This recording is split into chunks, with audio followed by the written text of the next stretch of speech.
今日咧翻到嚟公司啦，就係拍我新歌嘅 MV 嘅。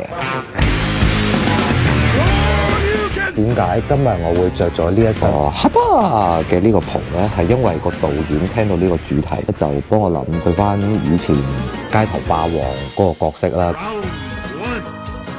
咁啊，然之後陸陸續續咧都有好多嘅造型去換嘅，佢係有 GTA 啦，係殺手嗰啲 friend 咁樣啦，真係打機有一啲嘅角色咁樣去做嘅。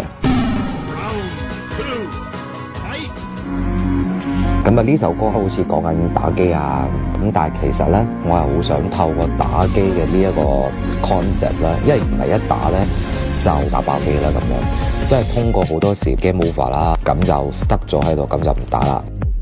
其實呢一首歌都係話俾大家聽，我哋嘅人生啦，好多時嘅經歷咧都同打機係有關嘅。至於大家唔放棄啦，即係衰咗唔緊要嘅，再嚟過，因為失敗乃成功之母嘛。咁你唔失敗過，咁你最終又點會成功？咁你唔失敗過，你成功嗰陣又點會珍惜呢？咁所以呢一首歌咧就係咁樣出現㗎啦。呢一套衫咧，特別鳴謝吳業坤先生。